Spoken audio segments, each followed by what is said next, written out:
Welcome, listeners, but take heed. We will say whatever we need to share our knowledge, thoughts, and joy, and even things that do annoy. So join us now, but be aware, we have a tendency to swear. We'll dial it back a little bit. But frankly, we don't give a shit. Welcome to For Fawkes' Sake, a Harry Potter book movie compare and contrast podcast. I'm Ellen, and with me today is Karlee. You've heard her on a previous episode and a couple of our Potterheads of History, but now she is officially joining the podcast. Katie's going to be taking some time off, so for now, it'll just be the two of us. So, welcome to official co-hostdom, Karlee. So excited to have you on board. Can you give the keepers a little refresher about yourself? I'm Karlee. I started out as a patron. The first patron. First patron. Friend. Then it became more because I moved to Cleveland. I did convince you to move to Cleveland. Indeed. Well, it wasn't just me, because you also know the hosts from Swish and Flick. I do also know the hosts from Swish and Flick. Hufflepuff, Support Badger. My DMs are always open for if you need support. And I'm just out here trying to be a co-host, living my life. First podcast ever. So it's going to be really nice to have some extra help, my support badger support, and new fresh ideas to keep moving forward with. We're really hoping this will make things more consistent as well. There's been a lot going on in all of our lives lately, it seems like, but this is going to help us divide that and conquer and get things back and hopefully bring you some new stuff too. But welcome. I'm glad to be here. That being said, let's fly into the Phoenix flashback. Last week, we covered part 2 of chapter 35, Beyond the Veil, and the barely corresponding film scenes. We spend the book following the crew through a Scooby-Doo-esque chase scene of doors and mysterious rooms. The murder munchers do some serious damage to the numbers of the group. Hermione's unconscious, Ginny has a broken ankle, and Ron, in all his Ronness, has been attacked by brains. The film scenes are similar but different as usual. Dumbledore's army fights earnestly while running away from murder munchers through the prophecy room. Eventually, they fall and end up in the Veil Room. In both, things are looking pretty dire. During episode 183, Insanely Young Pancakes, our Potter Pondering was, how do you feel about the movie leaving out the other rooms from the Department of Mysteries? Hey guys, it's Jackson here, very early in the morning, and just calling in my Potter Pondering because I forgot to do it yesterday. Anyway, what do I feel about the other rooms in the Department of Mysteries being left out? Well, honestly, I am really repeating myself at this point, like we all are. Hated it. Hated it. We were bilked once again out of seeing all these awesome effects, all these great rooms. And I mean, God, seeing that baby-headed Death Eater, oh, that would have freaked me out. But it would have been awesome to see. And those brains in the tank, all the time turners, I mean, God. Please, why? Hi, this is Jessica calling in my Potter Pondering for this week. Yes, I agree. Baby-headed muncher should have been in the movie. It could have been so great. They didn't read the book. That's the only explanation of why all of these great scenes are being left out. It's like someone who loves the book made them a list of all the things that should be in the movie, and they just said, no, we fucking hate you, so we're gonna make sure that none of these awesome things, no matter how great they actually are and would be enjoyed by every fan, we say no to those. We're gonna add montages and do other shit that's not in the book just to spite you. That's the only thing I can think of at this point, because why else would it not be included? I don't understand, and this one's getting me fired up. There are so many awesome things in the Department of Mysteries that could have and should have been included. the time turners being destroyed, brain. Yes, definitely baby-headed muncher should have been. Would have been so hilarious, especially seeing the other characters' reactions to them. I don't understand why. Like, they love to, like, throw in little quips to try and make the movie into a comedy, and yet the funny parts of the book, they take out or change completely. Yes, so many things in Department of Mysteries that they should... Like, all of the doors. Where were the doors spinning? Where was the magic, too? Like, oh, they do a spell and it just makes them go flying. That's not what that spell does. And why does every spell just yeet them across the room? And that's what I don't understand either. They could have done so much more than they did, and I don't understand why they made the decision not to. This will never make sense to me, and I'm looking forward to hearing what everyone else is yelling about too, because, yeah. So, bye! Hi everyone, it's Max from England here. I think it was a very clever commentary in the film to leave out a lot of information about the Department of Mysteries, because the very nature of the Department of Mysteries is that it is mysterious. That being said, I was really quite irritated that they had left out any visualization of scenes in the film that they'd had in the books. But oh well. Thank you so much for your responses. Our trivia question last week was, what spell does Dolohov cast on Neville? Dolohov hits Neville with Tarantalegra, causing his legs to start twitching uncontrollably. Congratulations goes to Mike Riley and Callista Whitewolf. Woo! Yay! I had to give them this tie because Podbean is apparently having trouble connecting to Facebook, and it did not post the episode to our page as per usual. I ended up making a manual post a few minutes late once we realized that was happening, and Mike was the first person to answer the trivia question there. Callista was not even a full minute behind him, but she also took the initiative to answer the trivia question on Podbean when it didn't post to Facebook. So technically she was first, but that's just because Mike didn't think of that. Who knows who would have actually been first? I'm calling it a tie. That extends Callista's streak to 4 weeks, but it also puts Mike in a good position to mess up her streak this week. Could be anyone's win. Hopefully, Podbean has its issues fixed by the time this one airs. Hopefully. For now, let's dive into the third and final part of Chapter 35, Beyond the Veil, and the corresponding film scenes. Chapter 35, Beyond the Veil, Part 3. Bellatrix yells at the Death Eaters to get Potter, but Harry dodges, knowing that as long as he has the prophecy, he's safe. Ron begins to say to Harry that there are brains in the tank, still behaving strangely and commenting on how weird it is. Harry yells at him to get down, but Ron has already pointed his wand at the tank. He says, "Honest, Harry, they're brains. Look, Accio brain." Everyone stops and turns in spite of themselves to watch the top of the tank as a brain bursts from the green liquid and soars towards Ron. It's spinning, and what looks like ribbons of moving images fly from it, unraveling like rolls of film. Harry shouts, not knowing what will happen if Ron touches the brain, but sure it will be bad. He runs forward, but Ron has already caught the brain.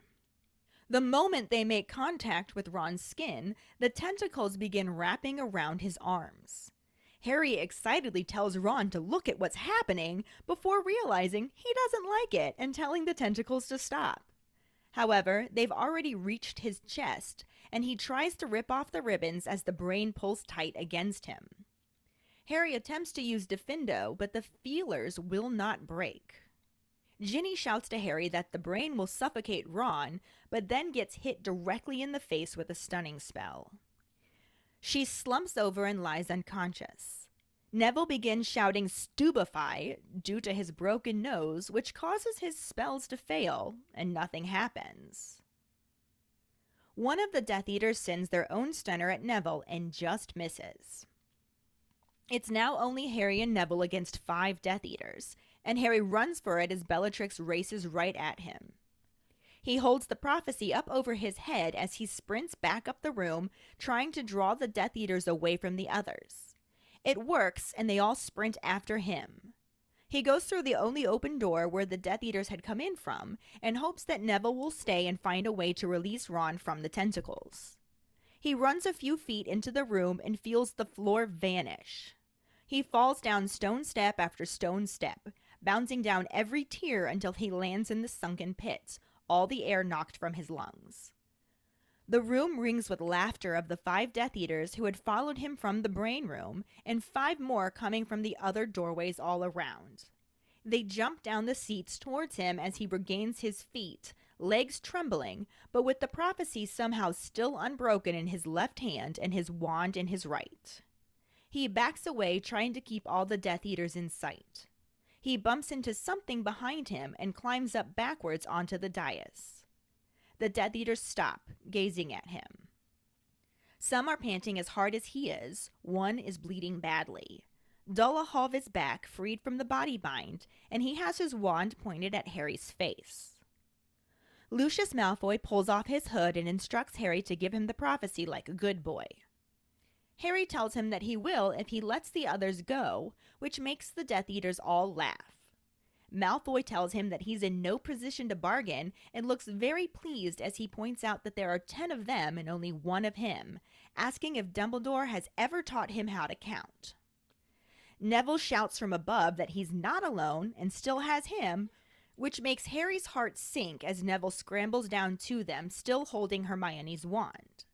He tries to tell him to go back to Ron, but Neville begins to shout "Stupefy" at all the Death Eaters, again to no effect.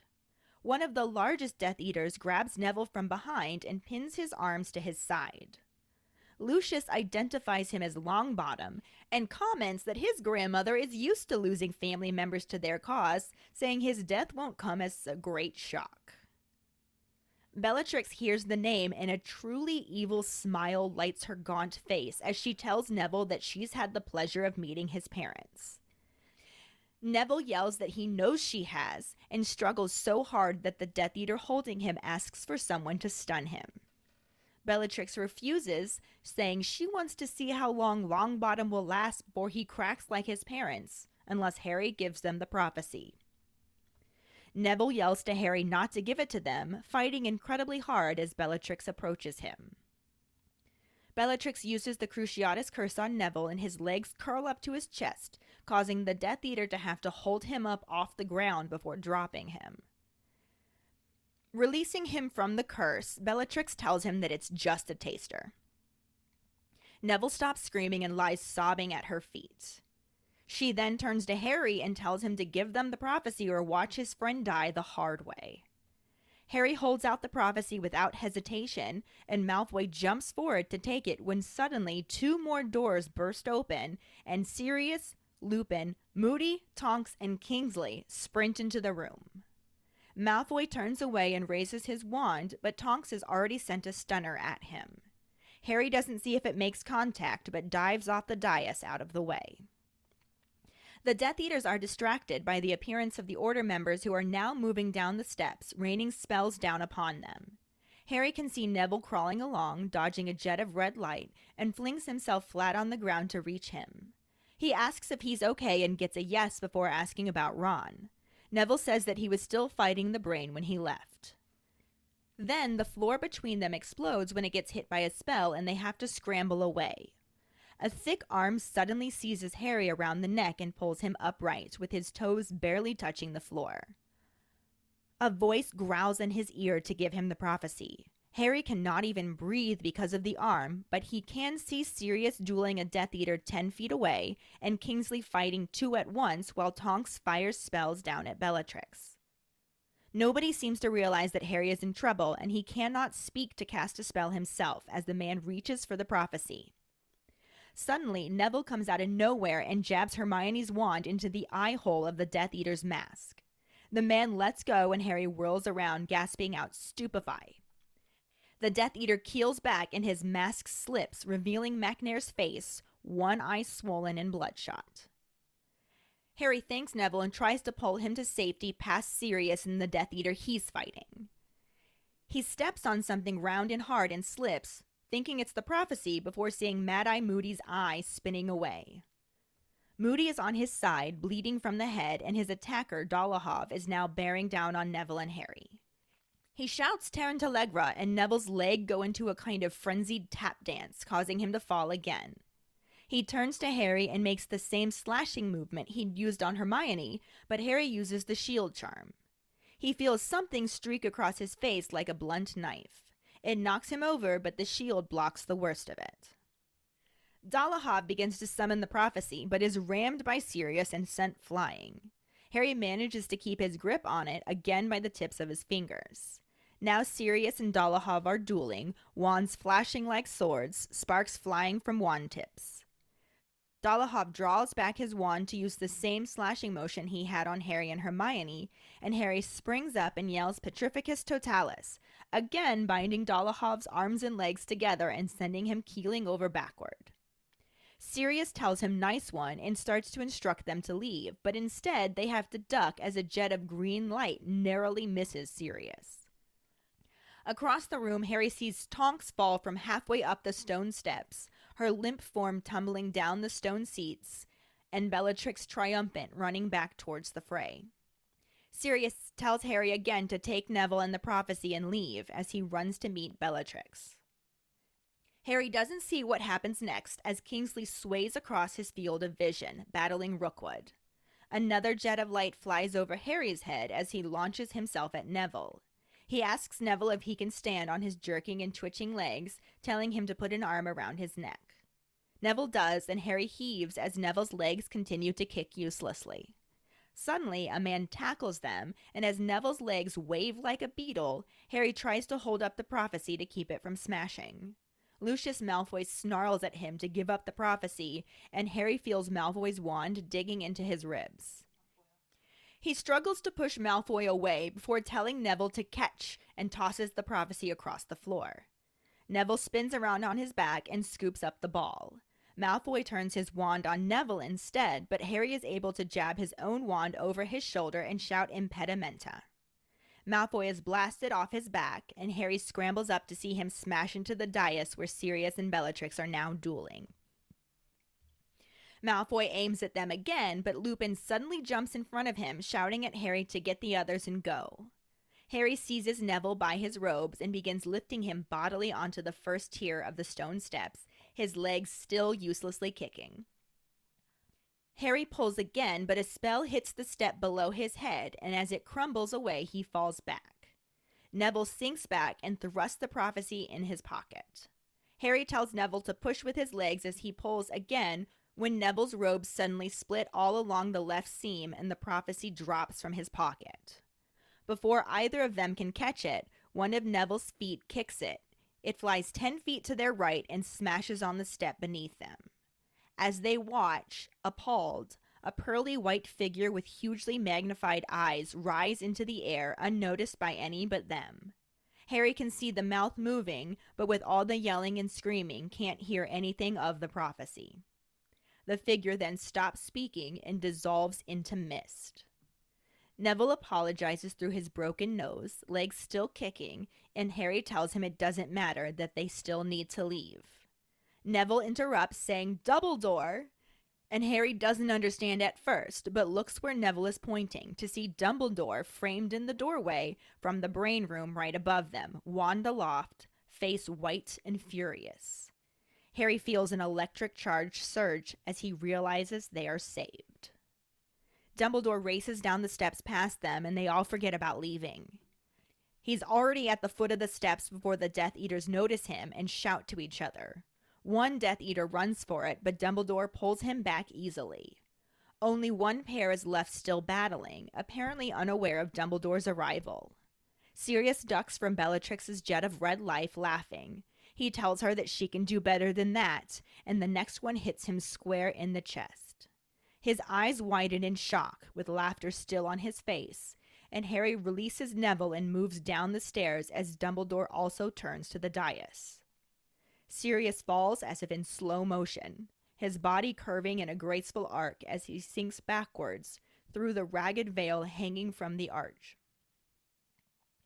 Harry sees the look of mingled fear and surprise on his godfather's wasted, once handsome face as he falls through the ancient doorway and disappears behind the veil, which flutters for a moment as though in a high wind and then falls back into place. Harry hears Bellatrix' triumphant scream, but knows it means nothing. Sirius just fell through the archway and will reappear on the other side any second. But Sirius does not reappear. Harry yells for him as he reaches the floor, breath coming in gasps, thinking that Sirius must be just behind the curtain and that he can pull him back out. As he reaches the ground and sprints towards the dais, Lupin grabs him around the chest and holds him back, telling him there's nothing he can do. Harry insists that he needs to get to him to save him since he's only just gone through, but Lupin tells him that it's too late. Harry struggles, insisting that it isn't too late, but Lupin will not let him go, as he says there's nothing Harry can do. He's gone. The movie section starts off showing Ron and Hermione struggling to get away from the Death Eaters. Harry is standing near the stone archway looking around at his captured friends as Lucius Malfoy chuckles and approaches him, wondering if he actually thought children stood a chance against them. He walks past Harry and briefly looks at Bellatrix, who smiles as she holds her wand to Neville's throat. Lucius then turns and extends his hand out to Harry, telling him that he will make it simple. He then demands Potter give him the prophecy or watch his friends die. As Harry solemnly looks around at his friends again, Neville yells at him to not give it to them. Bellatrix presses her wand across his neck to silence him, and Lucius continues to stare at him with his hand out. Harry looks down at the glass orb and slowly begins to move it towards Lucius's outstretched hand. As he dejectedly places it there, Lucius holds it up and takes a deep breath in triumph, which is interrupted by approaching footsteps.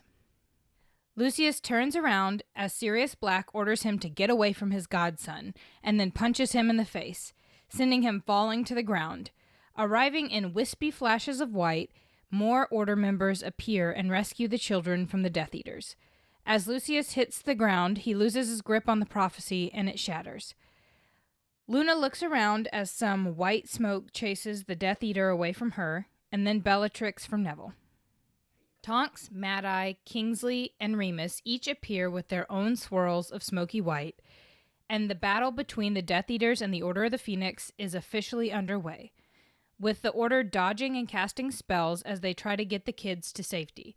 Sirius ushers Harry around the pillar and instructs him to take the others and get out of there. Harry insists that he wants to stay with him, but his godfather simply tells him that he has done beautifully and asks he let him take it from there. They are interrupted by Lucius, who attempts to cast a spell at Harry. Sirius blocks it, and then both he and Harry begin shooting spells at Lucius and another Death Eater. Bellatrix cackles as black and white smoke figures battle all around and through the air. Mad-Eye pounds his staff down to attack one Death Eater, knocking him to the ground. Sirius manages to take down the Death Eater fighting beside Lucius, as Harry hits the latter with Expelliarmus and sends his wand flying. Sirius congratulates James and continues to engage a now unarmed Lucius in battle. He hits him square in the chest with a white light and sends him flying backward as Bellatrix appears in a billow of black smoke and yells Avada Kedavra. The green spell hits Sirius, causing his face to go blank as he is pulled back and up into the archway, disappearing into a veil of a ghostly-looking tapestry. As Harry realizes what happened, the sound drops from the scene and Remus grabs him from behind to prevent him from running through the archway after him. Bellatrix watches with a smirk as the two struggle, and Harry screams a silenced scream.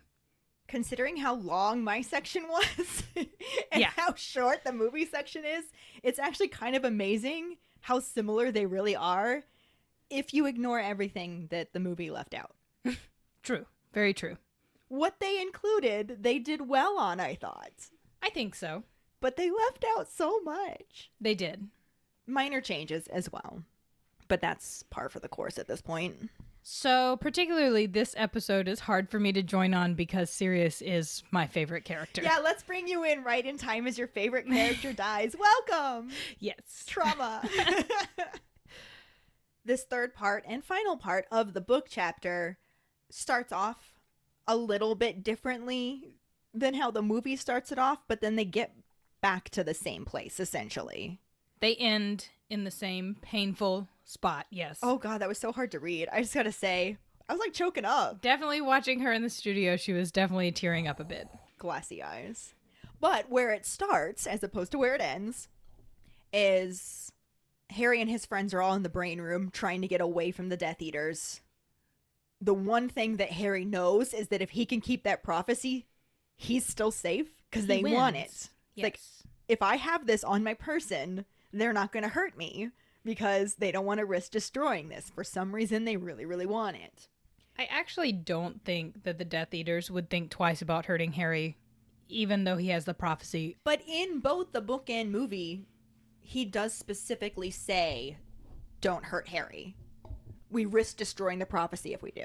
That's true. So, He does, yeah. At this point, that was the order given.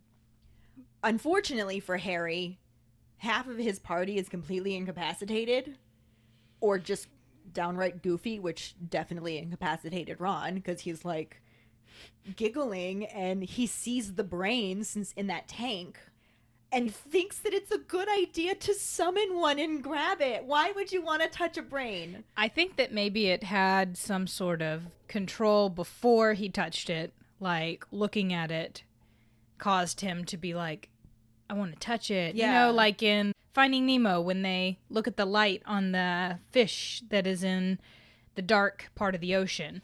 It's kind of like that. Yeah, like in Bug's Life, when the bugs are flying towards the bug zapper. I can't help it. It's so beautiful. Yeah, I think that's kind of how Ron was dealing with the brains. So it entices you to touch it because it's a dangerous item. It's in the Yeah. Department of Mysteries for a reason. That makes sense. And whatever is going on with him, if he was hit by some sort of curse or spell or something, it's obviously addled him a little bit. He's not the smartest cookie. He's not. He's not Ravenclaw either. He definitely has a weaker mind than Harry and Hermione. So I think that he is vulnerable to things like that, like how the Horcrux in 7 affects him so much more than it affects Harry and Hermione. Well, it was definitely playing on his weaknesses then, too.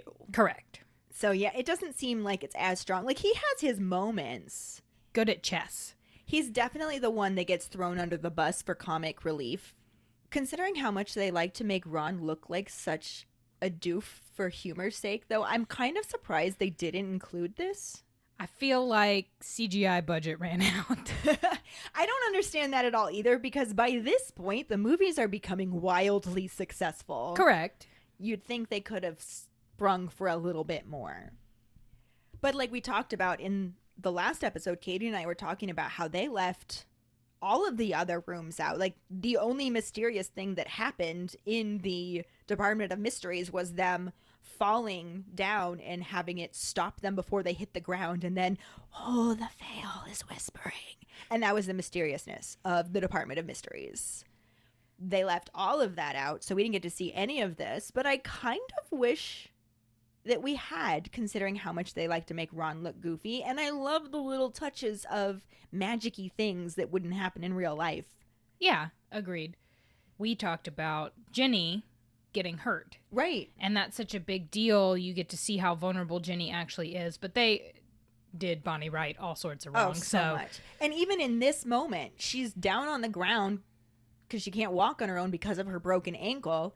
And Ron, being the idiot that he can sometimes be in this moment, has summoned this brain that's wrapping its tentacles around him. And he's going from, like, silly, loopy, goofy to, like, oh no, I don't like this, I don't like this. And Ginny yells to Harry that that brain is going to suffocate Ron. And then she gets hit with a stunning spell in the face and falls silent, knocked unconscious. Like, none of that we saw. We don't get good Ginny material in the movies, in all honesty. No, they they did let her Bonnie do Wright Reducto, and that super was it. wrong. Yeah, to make her look like a badass, but she really didn't appear to be so, because She you did didn't not get all get the that. same level of badassery in the movies that she did in the books. And then the moments they gave her in the 6th movie erased all of the badassery that they did give her. It was just like, ew, we'll talk about that more when we get to the 6th one, because Yeah. we're not there yet. But so now we've got Ron incapacitated by the brain. We've got Ginny who's been stunned. Hermione is already unconscious. And it's just Harry and Neville and Luna But they don't even mention Luna in this moment. I don't know if she's still trying to support Oh, she's Ginny, with Ginny, I believe. Yeah. So I don't know what's going on with Luna at this moment. We just know that Harry and Neville are the only ones really being active. Unfortunately, Neville's kind of useless at this point because he's trying to say spells with his broken nose and it's all coming out wrong. So even though he's saying stupefy, it's coming out stupefy, stupefy, stupefy. Well, this is where those nonverbal spells would come in handy. But they don't learn that till next year, do they? Because Snape's the one who teaches them that. Yeah, and even at that, they're not doing that great with them. No, they suck at them. Mike is actually the one who wrote this summary for me, and he does make note of that because it's like the words don't actually matter and you can do it non-verbally, and he'd think that Neville would be thinking the words properly, so you'd think that it would still work, but it is Neville. And at this point, he's not even using his own wand. He was using his dad's wand previously. That got broken, and now he's using Hermione's. So it could just be that disconnect and the fact that they haven't learned how to do it. Like, maybe you have to have a different intention thinking it than saying it. Well, Bellatrix tells Harry that you have to mean it when she's talking to him about doing Crucio. Maybe that goes for all spells. Maybe you do have to mean it. Yeah, and he maybe could just be panicking in that moment. Neville doesn't get his chance to shine until he's not using his father's wand. That's true, Which which is I love. Well, that's a conversation we had yesterday, too, is his grandmother really thinks so little of him, but you're not giving him the proper tools to be successful, which is an educational thing at its finest. Oh, yeah, definitely. Now you've got two teachers talking at y'all. On the plus side, because as Neville's trying to stun the Death Eaters, they're trying to stun him back, but they miss. And like I was saying, it's just Harry and Neville against 5 Death Eaters. And Harry has no choice but to make a run for it because now Bellatrix is charging at him. And he does the only thing he knows he can do to keep himself semi-safe is he holds the prophecy up over his head and just runs from the room because he figures if it's in a vulnerable position, they're not going to attack him as he runs away because they don't want to risk breaking it. He's also really hoping that Neville's going to stay there to help Ron get out from under the clutches of the brain's tentacles or whatever those are.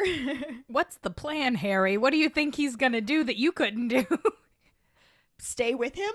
I guess, yeah. He then runs, but he makes it through the door and immediately falls because this is sort of reminiscent of what they did in the movie. He's in that same room with the dais. The floor disappears out from underneath him and he falls, but he doesn't fall down and get magically caught at the bottom. He takes a tumble down basically the stairs or the stone seats. I don't know if it's like the seats can be used as stairs or they have stone seats and stone stair aisleways, but they get interchangeably called stone seats and stone stairs. What is the purpose of this dais? Because if it's in a room, it's in like an arena. Are we going Logan's Run and people hit a certain age and you're like going through the dais so the magical community can move forward? Dumbledore does call it the death room later on, which we'll talk about in the next episode. But it kind of makes me wonder if it's like that scene in the Fantastic Beasts movie, one of them, where they're basically executing Tina and they have her in that chair that's about to sink down into the pit of creepiness that's going to like eat her, I guess. I don't know. It looked like I assumed she was dissolving. The chair started to burn away or something. Yeah, but they told her it was painless, which they could have been lying. But I think she was going to sink down into it. And yeah, it just... So this could have been like the UK's version of that. The wizards have the death penalty. They send them through the archway. Bye-bye. That's scary. It's called the death room. That's almost worse. No, it is worse. It is worse than being sent to Azkaban. I don't know. I mean, according to Dumbledore, there are things that are worse than death. It's an interesting He's talking thought. about not being loved. Well, that's true. Anyway, back to Harry falling down these stone steps into the death room. He does so to the laughter of the 5 Death Eaters coming in from behind him, because apparently slapstick is always funny. You'd think they'd be a little concerned that this may not bode well for their precious prophecy, but nope, they just laugh at him as he falls down the stone steps / seats. they follow him down, not falling. They just jump down them. And amazingly, when Harry lands at the bottom, the prophecy is not broken. So maybe that's why they were laughing. Maybe they're like, he's protecting it just fine. Look at the little idiot fall. Ha ha ha ha ha. He gets up when he lands at the bottom, starts to back away, trying to keep all 5 of them in sight. And he bumps into something behind him, which is in fact that dais that has the archway that in the books we did previously see. In the movies, we literally just saw it right at the start of the section. Once they fell into the room, it didn't get the same introduction as we mentioned before. But he climbs up onto it, and this actually makes the Death Eaters stop and just stare at him. So I don't know if they know what is going on, and they're like, if he goes through there, we've lost it forever. But then would it matter? Do you think that they can hear I'm sure, like, McNair can hear the voices. I don't know about Lucius. I don't know. He's a rich white boy. He's probably not had any trauma in his past. But, you know, McNair probably hears voices. He's probably scared of it because, honestly, all these murder munchers are actually scared of death, which is why they are, quote, Death Eaters. You know, it's the same as Voldemort. They're scared to die. So this archway is terrifying. Yeah, it could be very intimidating to them. So maybe that's part of it. So it's just kind of like a face-off in this moment. Everybody's a little worse for the wear now. It's a little, like, murder chicken. Right? Harry notices that Dolohov is back. He had previously gotten Petrificus Totalis, but now he's moving around and has his wand pointing right in Harry's face. At this point, even though we've known it was him the whole time, Ducius pulls off his hood and just full face tells Harry, give me the prophecy like a good boy. Which, like a good boy, come on. If somebody said that to Draco, you know Lucius would have a problem with that. Like, back up, bud. Right? Harry tries to negotiate, says that I will if you let the others go.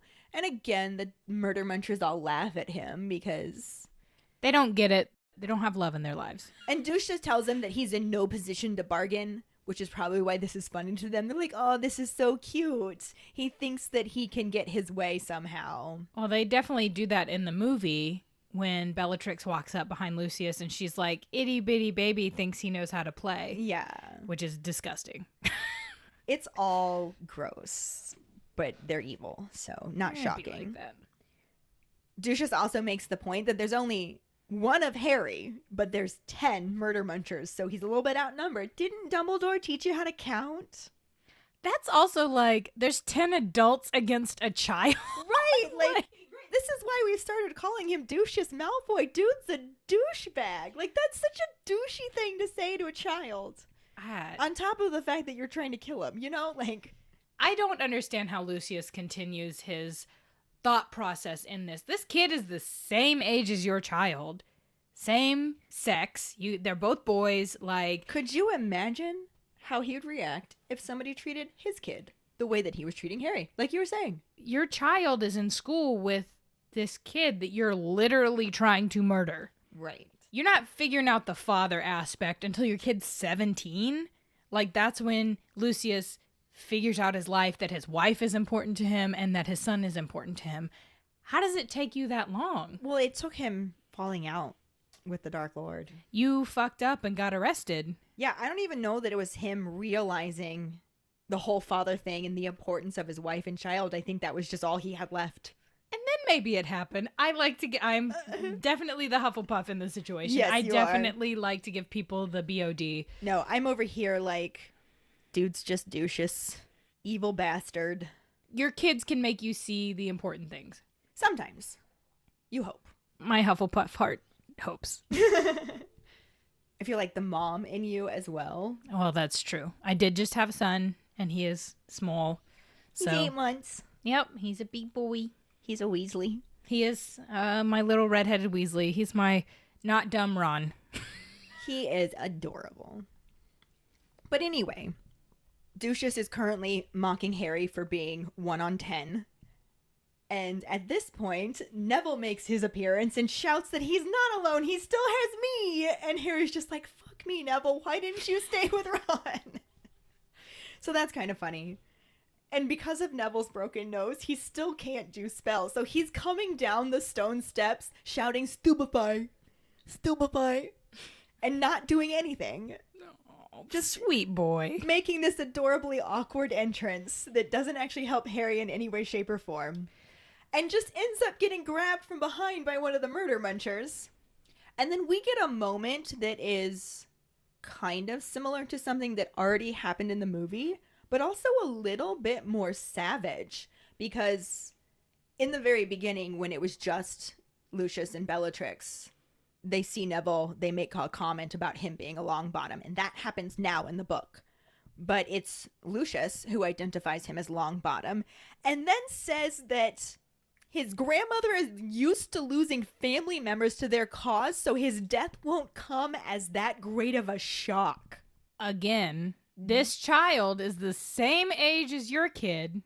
If somebody said that to him, Lucius would be up at the school, carrying his butt off, like, this the kid... The minister will hear about this. Exactly. And Neville's story being left out of this movie drives me insane. Oh, yeah. And like I said, douches. Dude's Indeed. a douche. But Mike does make a little note here in the summary. Can you imagine Neville's gran unleashed on the murder munchers? That lady knows how to do some magic. Oh, yeah. Augusta Longbottom would definitely be out there murdering some murder munchers. Oh, I'd love to see it too, especially after this comment. It would be very McGonagall attacking Snape in the Great Hall. Oh, yeah. That would have been epic. It would have been. And Bellatrix also puts herself completely in line for getting a beat down from Augusta as well, because when she hears the name Longbottom, she immediately makes that connection and says that she's had the pleasure of meeting his parents, which is what she does say in the movie. And similarly, Neville yells that he knows. Does she say she's had the pleasure of meeting them? I think she says, "How's mom and dad?" Oh, yeah, you're right. But it's trashy and mean. Either way, she's a bitch for saying it. Absolutely. I was telling Ellen yesterday that Bellatrix is my least favorite character. She is my least favorite character. I like her less than Umbridge. Like, Umbridge is probably number 3 for me. Who's 2? Oh, it's Peter. Oh, Peter's my 2 because he's a trash bag. Yeah.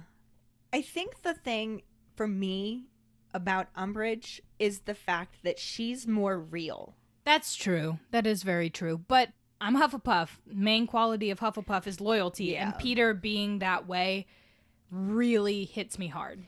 I can see that.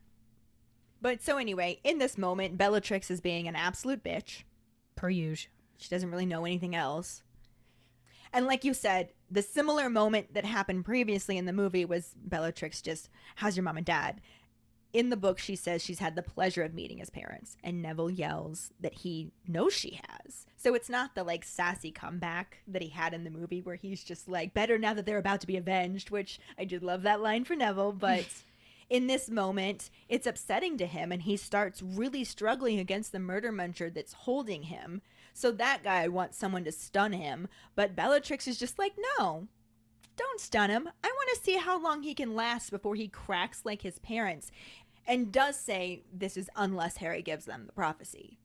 Neville immediately says not to give it to him, which also they showed in the movie just at a different point, and just continues fighting against being held against his will as Bellatrix comes up to him and says, "Crucio," because she's a bitch. She's the worst. Neville actually like curls up in a ball to the point that the murder muncher is holding him off the ground and just drops him.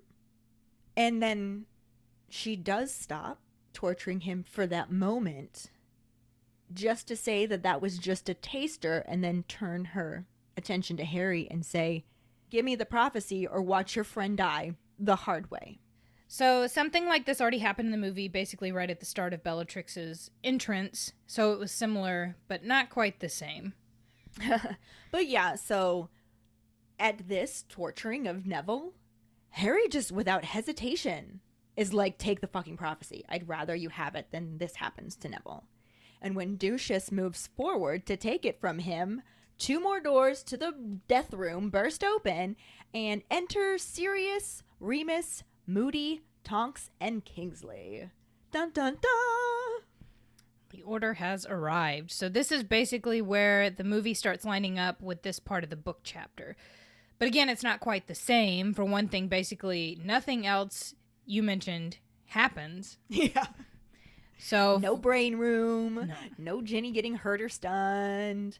No Neville having a broken nose. breaking his wand. The closest that it was that scene between him and Bellatrix earlier, but it didn't even happen at this point. Yeah. So instead of half of the rescue party being injured, knocked out, brained, whatever, all of them, aside from Harry, are incapacitated by murder munchers, as we saw at the end of last week's episode. Yeah. Harry stares around at his friends who have been captured by various murder munchers. Nazi von Douchebag the First, AKA Douches, walks up to Harry and he laughs as he queries why Harry thought that children stood a chance against the murder munchers. Why are adults fighting children is my question. Lucius at this point is in his 50s. Why are you fighting a 15-year-old? Calm down. because he's a douche. Yes. He's an evil douche. You know. Lucius continues his villain monologue as he walks past Bellatrash, is what I'm going to call her, because I don't like her, you know. Obvi. She smiles and smacks her wand onto Neville's throat, which I always thought was so stupid. Like, you're going to use your wand as, like, a melee weapon? No. Is it a knife or is it a wand? I mean, I suppose you could say a spell and use it like a knife, maybe. There's That would be cool. Sectum Sempra Like a type situation. Or you could use a transformation spell on your wand. Ooh. I'm here for D&D ideas. Should you have them? But no, in this moment, it's literally just like holding her wand, the edge of her wand, not even the tip of it, the side of it against his throat. So then in a very Riku from Kingdom Hearts move, Lucius turns around and holds his hand out to Harry, asking for the prophecy, stating that it was his choice, either the prophecy or watch his friends die. Which, you're such a douche, my guy. I know! It's so douchey. Harry has this momentary lapse of judgment and he hands over the prophecy. And I know you guys call Sirius Dogfather, but he's my goddaddy. So enter everyone's favorite goddaddy, Sirius. Accurate. Sirius punches Nazi von Douchebag the First in the face, telling him to get away from my godson. And Lucius falls to the ground. And this is kind of a ding. It definitely runs parallel, even if it's Bellatrix evilly negotiating for the prophecy in the book and Lucius in the movie. Also, Sirius punching Lucius in the face didn't happen, but it is one of those moments that I'm actually sad didn't. Because I'm okay with that addition. It was satisfying. That was not written into the script. I found out yesterday. I saw a video of Gary Oldman asking if he could punch Jason Isaacs in the face. Yes, you shared that to our Patreon page. Yes. And it was delightful to watch over and over again. Just crazy Gary Oldman punching Lucius Malfoy in the face. Satisfying. And then it made it into the movie. You know, it was a good scene. It was funny watching them work it out. Like, he was like, I just want to deck him.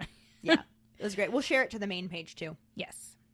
As Lucius falls, we see white wisps shoot into the frames as the order descends on the Department of Mysteries. So, why can everybody fly without a broom? I know, it's like the Dementors. Yes, it is. Nobody fucking flies. Because we were talking about this yesterday. You were even saying that it was so shocking that Voldemort could fly without a broom in the 7th book. It's such a big deal. Like, Harry is like, he can fly. But in the movies, everybody flies. Yeah, and it starts in this movie. It doesn't even start in 7. No. Like, everybody can just fly. Why can everybody fly? I don't understand. They can all fly on their smoke ponies. Smoke ponies. And to make it even more fun, the bad guys get black smoke ponies and the good guys get white smoke ponies. So you can tell whose side you should be on. Sure. Okay, movie. But we see Lucius fall and hit the ground, losing his grip on the prophecy. Woohoo. It shatters. We don't get to see Trelawney's head come up. No, but we kind of already heard it at the very beginning of this scene. Yeah, because 3 Harry episodes hears it ago when now, he picks yeah. it up, which is weird. Yeah, we talked about that then too. I'm like, that's not how it happened in the book, and I'm not a fan of that, but whatever. We couldn't hear it at this point in the book either. Yeah.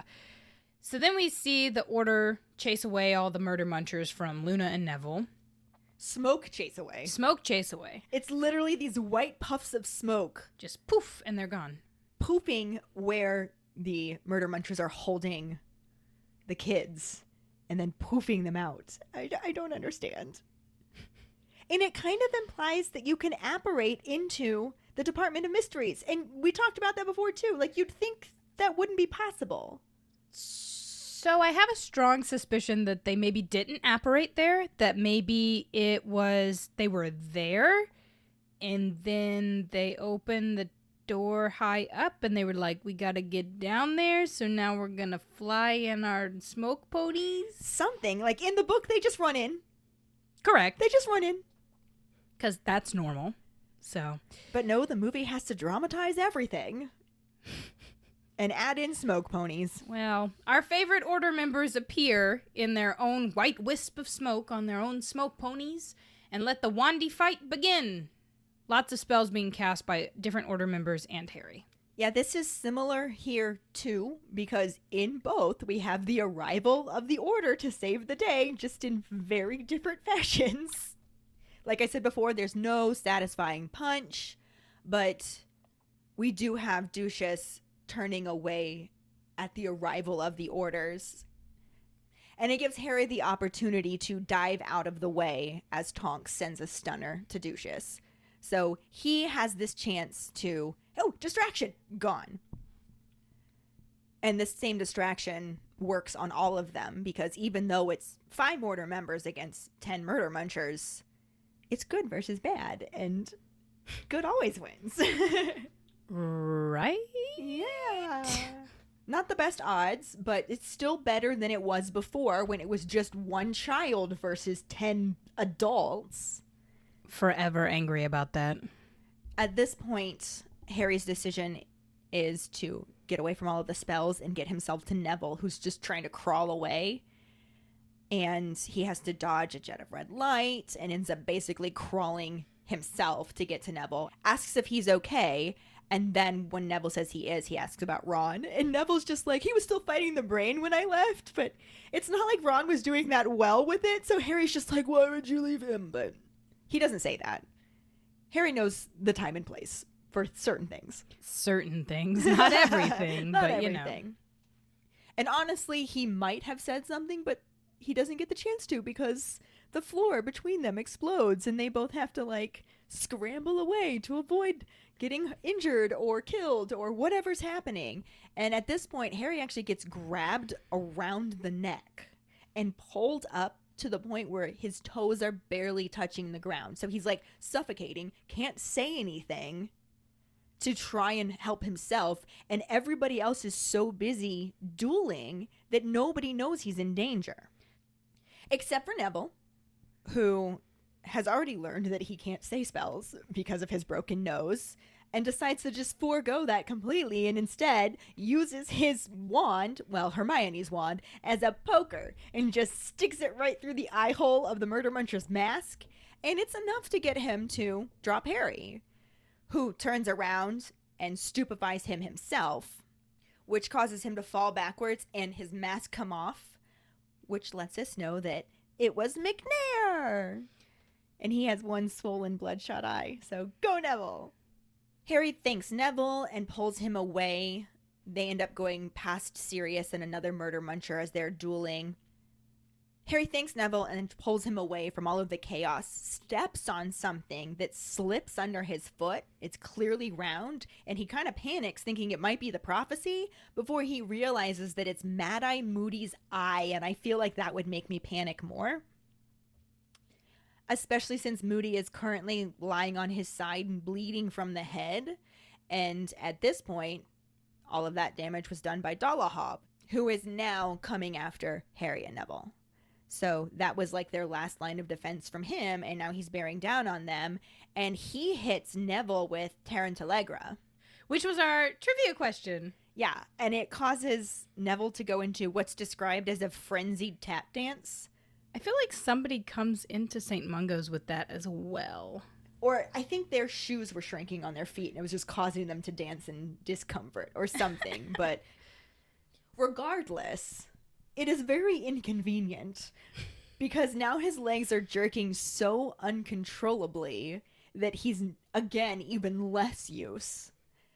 Dolohov tries to use that same slashing motion. We don't know what the spell was, but whatever he did to knock Hermione unconscious on Harry. And Harry is able to use the shield charm to protect himself. It ends up hitting him in the face like a blunt knife, but it doesn't hurt him. The shield seems to protect him from the worst of it, and he doesn't get knocked unconscious. So, good. That spell's really scary to me. I would really like to know what it is. It's described as like purple feathers or Flames. something. Flames. Purple flames. Yeah, it's very scary because Hermione just gives a small gasp and then falls. She just goes, oh, and collapses. Yeah. But she still has a pulse. So. But I feel like that's even scarier because it didn't kill her. It didn't. Yeah, what did he do? Yeah. At this point, Dolohov tries to summon the prophecy, but Goddaddy shows up and sends him flying. Harry manages to keep his grip on it again, slips to the end of his fingertips, but he doesn't lose it. So now we've got Sirius and Dolohov dueling, and he again tries to use that same slashing movement on Sirius. And this time it's Harry who comes to Sirius's rescue and full body binds Dolohov using Petrificus Totalis. For like the third time, I think. It's at least the second time. Yeah. So, query as to why the summoning charm works on prophecies. Because specifically in 7, they try to summon one of the Horcruxes, which I guess I get that a little bit more. But I feel like this Department of Mysteries would have that charm that Umbridge has on her office so nothing can be summoned. Right? Yeah. Maybe it's because the person who the prophecy was already about is the one who's holding it. So it can be summoned away from them? I feel like the person who it's about could summon it. You'd think. Because they specifically said that you can't pick it up unless it's about you. And that's why they needed Harry to go. But maybe once it's been picked up, it loses that protection. No. That's silly. Yeah. Silly magic. Tricks are for Maybe kids. it's just a plot hole. Maybe it's just a plot hole, yes. But anyway, for at least the second time, Dolohov's been body binded. He falls over backwards. Sirius tells him nice one and starts to tell him to get Neville out of there. Get him to safety. Get the prophecy to safety. Like, leave this to me. It's sort of similar to something that happens in the movie, but definitely not the same. He doesn't get to finish saying this, though, because they both have to duck. And a green light, which we know what that means, narrowly misses Sirius. I assume that's the only green spell. Probably. At least in the books. Yeah. So as he's ducking, you can see all of the chaos that's happening in the room. Tonks actually falls. She's been overcome by Bellatrix. And the triumphant bitch just makes her way back into the rest of the fight. And Sirius again tells Harry to get Neville and the prophecy out of there and goes to meet Bellatrix. Take care of that bitch. And as he's doing that, we've got Kingsley battling Rookwood. Harry has to dodge another jet of green light. Does so by launching himself towards Neville. And it's just like, can you stand? Your legs are doing this crazy thing. How's this going to work? He's like, put your arm around my neck. Tries to pull him up. Neville's legs are just kicking absolutely uselessly. And then they get tackled by a man who turns out to be Lucius Malfoy. An adult. An adult. They get tackled by an adult. It is an unfriendly game of tackle football, tackle prophecy. Episode title. Tackle prophecy. And prophecy. Yeah. And like I said, Lucius is like, give me the prophecy. And he's now digging his wand into Harry's ribs. Because douchebag. And Harry's trying to fight Malfoy off of him and also manages to roll Neville the prophecy and tells him to catch. And Neville scoops it up and just holds onto it tightly. And then Harry uses Impedimenta to get Lucius off of him, sending him flying across the room. Although Mike wanted to know how Harry's always getting the drop on these guys when he's the only one that's not using nonverbal spells. But I think it's kind of because they're underestimating him, being that he's a child. Yeah, it's similar to how Voldemort doesn't think that an elf's magic is as good as a wizard's magic. Yeah, doesn't think that they could have magic that he doesn't have. As Harry's trying to drag him up the stone steps, a spell hits it, causes the steps to crumble underneath them, and they start to fall back down them. Neville manages to shove the prophecy into his pocket. And unfortunately, I don't know if it was a spell that caused it to happen or just not great robes, but the seam along the side of the pocket rips and the prophecy falls out of it. And before either one of them can catch it, Neville's jerking feet manages to kick it, send it flying 10 feet to the right, and it smashes. Oh well. They watch as a pearly white figure with hugely magnified eyes, which is supposed to be our cue as to who this is. In the movie, we got to hear her voice. In the book, we got this description, which tells us but doesn't tell us yet. But nobody else notices it because they're far enough away from it and there's so much noise in the room. They can't hear what the figure is saying, though Harry can see the mouth moving. And then it just dissolves and it's gone. And Neville's like, I'm sorry. His legs are still kicking. This whole thing is so pathetic. And visually, it would have been really interesting to watch. So the choice to leave it out kind of blows my mind. This seems like a use for finite if I've ever seen it. Which we will get to eventually. Apparently that one hasn't occurred to Harry. I don't know if they've learned that or not. Well, he at least saw Hermione use it because she used finite incantatem on the bludger that was chasing him. True. But anyway, Neville's apologizing. Harry's just like, it doesn't matter. We need to get out of here. At this point, Neville just goes, Dumbledore. And Harry doesn't understand what he says at first, which, what else would he be saying? Anyway, he looks to see where he's pointing and sees Dumbledore appearing at the doorway that's the brain room where everyone else is. So just like everybody else, he has arrived normally and walked through, probably ran through, and walks into the death room, the dais room, whatever we want to call it.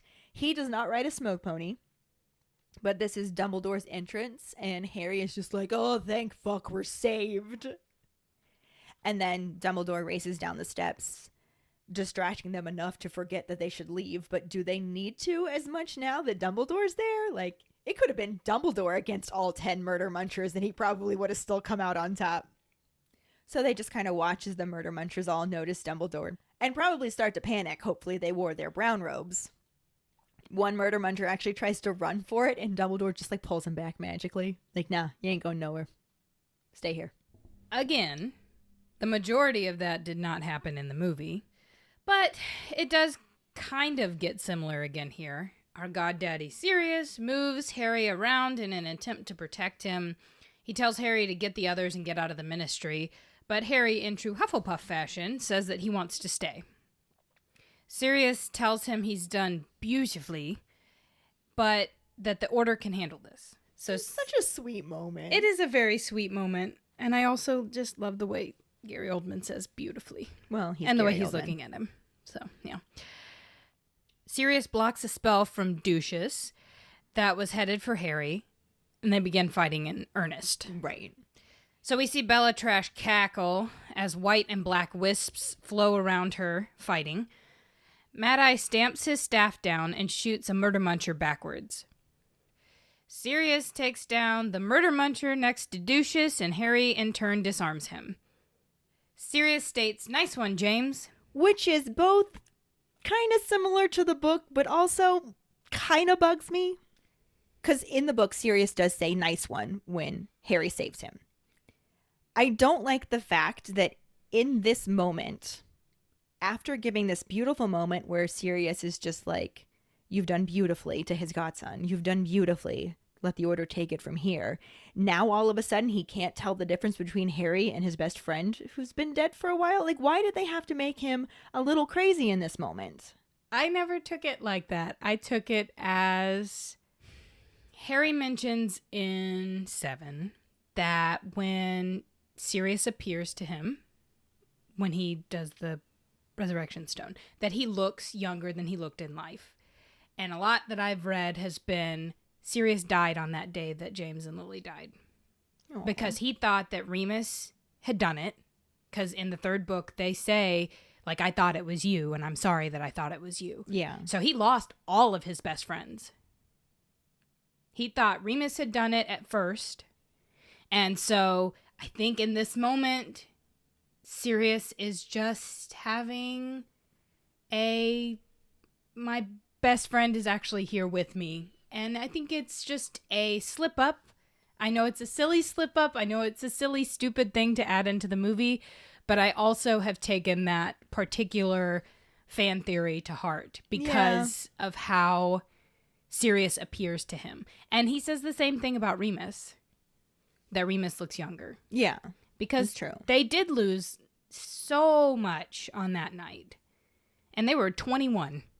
Yeah. Not that the movies would show you that, but it just bugged me, though, because It is a weird add-in. he's I not will say that. James. He's not and James. Sirius He's Harry. knew he wasn't James because he was accused of mixing up Harry and James In the book, in not the in the book movies. as an insult. Like, and Sirius is just like, I don't know why you would think that I can't tell the difference. Like, are you calling me an irresponsible godfather? So to put this in just made it feel like, I mean, he was being irresponsible in that moment, but I don't think he was doing it because he couldn't tell reality. No, I think he was excited Yeah. to be fighting along his best friend in the fight that he always thought they were going to have. But also, that's not how it happened in the book. Not how it happened in the book. But Harry smiles, and he continues to fight Ducius. Harry blasts him backwards, and we hear Avada Kedavra as Bellatrash appears in a waterfall of smoke. The mysterious green light strikes Sirius, whose smile freezes on his face, and he falls behind the veil and disappears as he ascends. Yeah. Do you remember the first time that you read this? I could barely read it. I didn't get it. Granted, I was like, I don't know, 14. I didn't get it. I was like, where'd he go? Why is he... What? Where's he? I had a Harry moment. Yeah. I was like, where is he? Why is he not coming back? I was just blurring up really badly. Like, could barely read the words. It was rough. I was 21, maybe. 20, 21. It's a hard one to deal with. So, a little bit older than you. But the sound fades from this scene, and it's only music as we see Harry, held back by Remus, scream in agony as he realizes that Sirius is gone. I read somewhere that they actually chose to take the sound out of this scene because Harry's scream was just so... Daniel's Radcliffe's scream was just so devastating. The girls had to leave. They couldn't be in the room when he was doing it. His grandma had passed away, and they said he was using that. Oh. Yeah. So, like, nobody could be in the room because it was so painful for him. But also... I have goosebumps. Me too. There was something so effective about there not being any sound. Yeah. Like, the imagery is not the right word because it was an audible thing, but to see the pain on his face and to not hear anything coming out of his mouth was like showing how much it affects your senses when you deal with a trauma like that. Absolutely, yeah. It was so effective.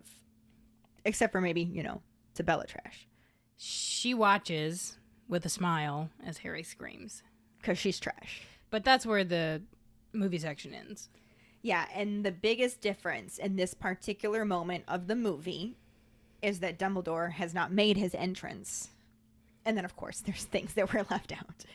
But in general, it lines back up really well. And like I was saying, it was heart-wrenchingly beautiful.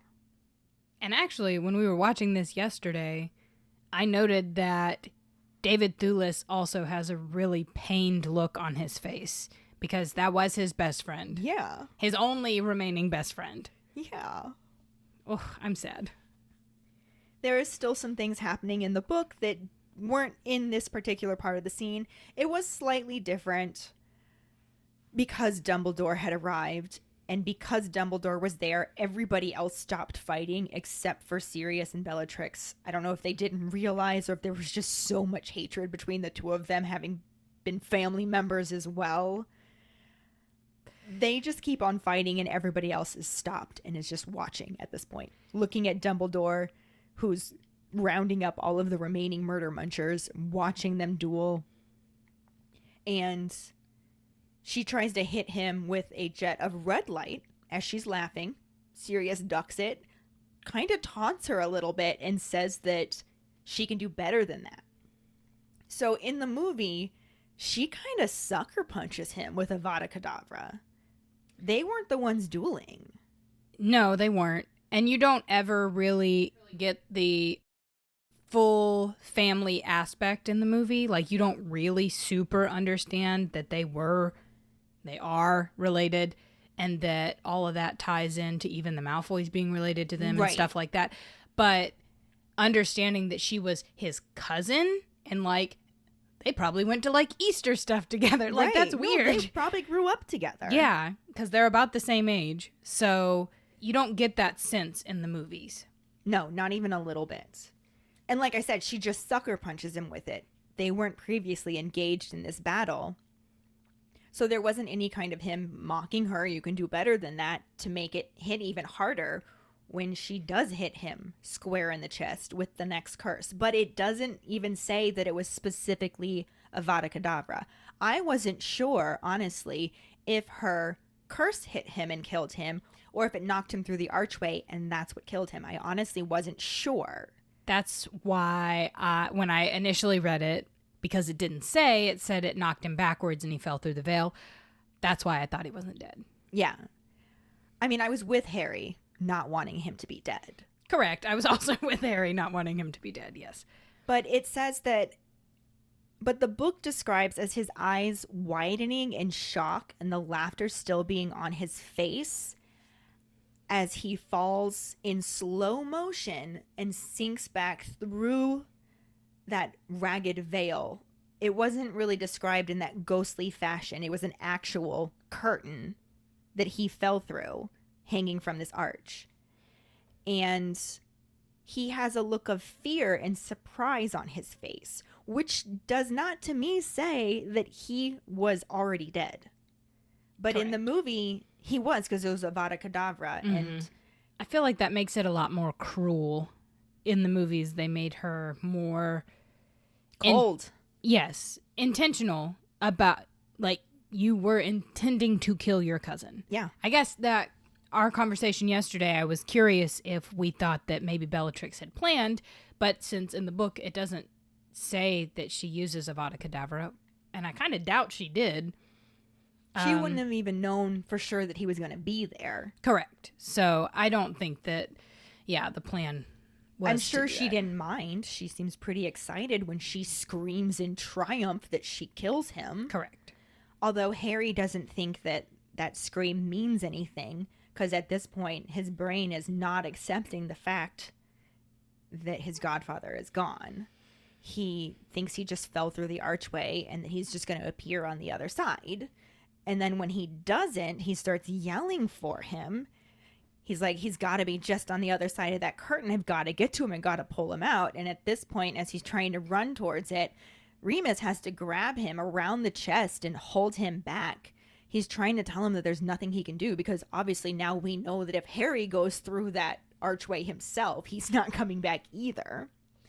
But Harry doesn't understand what's going on. He has lost the one family member that he felt like he actually had, that felt like family to him. Which is really not fair to Remus, in all honesty. Remus has also been a father figure to him, but I understand, like, he had that friend connection with Sirius first, and with Remus he had the teacher connection one. first. And on top of that, Sirius was just trapped at Grimmauld Place, and Harry got to spend a lot more time with him over the summer, whereas Remus was able to go out and do things for the Order. So even though he had the teacher connection with him, he never really got to spend that much other one-on-one time with him after everything went down. So That's true. he definitely had a stronger bond with Sirius at this point, knew that Sirius was his godfather, thought he was going to get to live with him one day, and all of that was ripped away from him in this moment. Harry really lives a tragic life. It really does. And he doesn't grasp what's going on. He keeps insisting that he needs to get to him. He needs to save him. He's only just gone through, and Lupin's telling him that it is too late. And he's still just struggling. He's like, no, it's not too late. And Remus just keeps holding on to him. It's like, Harry, there's nothing you can do. He's gone. And that's where they end the book chapter. And it's devastating. But that part is... it's making Harry face stuff that he hasn't had to face up until this point. Yeah. Because he hasn't really dealt with Cedric's death. Mental health in the wizarding world. Right?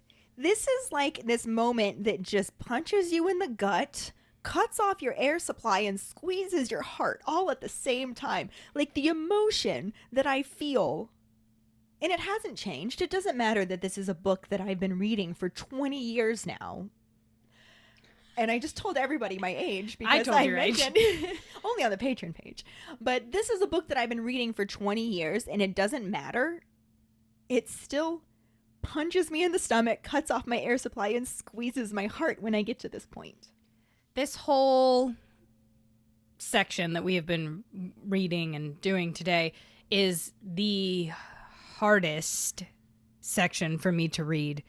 I think I skip this usually when I read the fifth book, because from Bellatrix and Malfoy mocking Neville for they tortured his parents into insanity, and you feel the need to mock a 15-year-old? Haha, your parents are crazy because Y'all we douchebags tortured them. and bitches. Absolutely.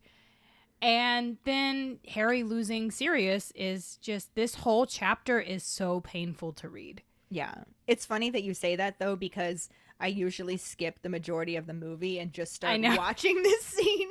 This is the chapter of the movie where I start watching, because I feel like it is one of the most... Yeah. It's heart-wrenchingly beautiful. It is. It really captured what happened, the emotions that it made me feel, and even following it up with the next scene that we'll talk about next week, like, they even invoked that same feeling of pride with Dumbledore and Voldemort's duel and the way Harry reacted. It wasn't the same, but the way that I felt was. Yeah, they do a good job making the movie magic. In this part. Yes. I don't quite feel that way about the rest of the movie. There are things that are done wonderfully, and I will never not love, I'm sorry, Professor, I must not tell lies. Yeah, that's a good one. But there are other things that I'm like, why did you do it that way? Like, fuck you, montage. Anyway, you've heard me say that so many times now. And we are at the end of this episode, which has gotten quite long.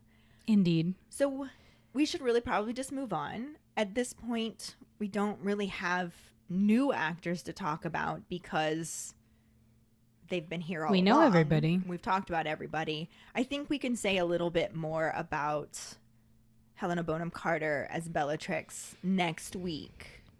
And maybe even talk about Ralph Fiennes as Voldemort a little bit more too, because he hasn't done a ton in the movie yet. But as of right now, we've talked about everybody else. So we can just move on to the Potter Pondering. We're getting a little existential with our Potter Pondering this week. Yes. So, this week our Potter Pondering is, what do you think is on the other side of the veil? Find the post on our Facebook page and share your thoughts. Or call us at 216-526-6792 and leave your response as a voicemail. Make sure you start off telling us your name and then go into your answer. Don't forget you can also stitch your response on TikTok. And thanks to the addition of Karlee as a co-host here, she actually has a really good idea that'll make sure I get those videos up on TikTok, because that has been a struggle lately. We really look forward to reading, hearing, and seeing them. And we are still accepting Sorting Hat stories, but we have also decided from now on, if we don't have a story to share, that we're going to start sharing some upcoming Wizarding World news, or The wizarding word, if you will. Yeah, so if you do want us to share your story, let us know your house wand Patronus, how you got into Harry Potter, and anything else you might want us to know. You can email them to forfawkesakepodcast@gmail.com, or you can just message it to us over any of our social medias. This week's trivia question is, which Order member continues to duel with Bellatrix after Sirius is killed? The first one who responds with the correct answer and the code word #BeatBella will get a sticker. Another way to get a sticker is to rate and review us through iTunes or Facebook. Make sure to email us at forfawkesakepodcast@gmail.com to let us know you did, and we will get back to you to figure out which sticker you want and where to send it. Don't forget to find us and follow us on Facebook, Twitter, and Instagram at FawkesSakePod. Following us on Podbean at fawkesakepod.podbean.com will get you the episode as early as possible and give you a leg up in answering the trivia question. You can also go to our website at forfawkesakepodcast.com to check out our For Fawkes Sake and Harry Potter related merchandise for sale. Don't forget to subscribe to our YouTube channel where we post our weekly podcast episodes, cooking show episodes, vlogs, bloopers, and other random videos. If you would like to support us as a patron, you can sign up on patreon.com/FawkesSakePod. $2 and up a month will get you some awesome perks like For Fawkes Sake swag, access to patron-only Facebook groups, chats, our Discord channel, virtual hangouts, and more. As always, any support you can give is greatly appreciated, even if it's just telling your Harry Potter friends about us. And if you don't have any Harry Potter friends, there's another reason to join our Patreon, because you will meet some of the best Harry Potter people ever. I mean, just the best people ever, really. There's that too. Period. End of sentence. We are going to be kind of revamping our Patreon now that Karlee is on board as well. So we'll be back with more information about that, but you can find us on Patreon at For Fawkes Sake Podcast. And join us there for some extra perks and fun stuff. Again, I just really want to welcome Karlee for joining us as a host. We're so excited to have you. Like I said, it's going to be mostly me and Karlee. We will have Keighty in spirit from time to time while she's taking her break. Things are insanely busy for her right now. But moving forward, we're hoping to get all three of us on here. And in the meantime, just so happy to have you filling in and joining us. Happy to be here. Have lots of great ideas. And join us next week when we talk about Chapter 36, the only one he ever feared, and the corresponding film scenes. Thanks for listening. We hope you hear us again. I'm Keighty. I'm Ellen. And in the meantime... keep calm and Harry on! Oh, for fuck's sake.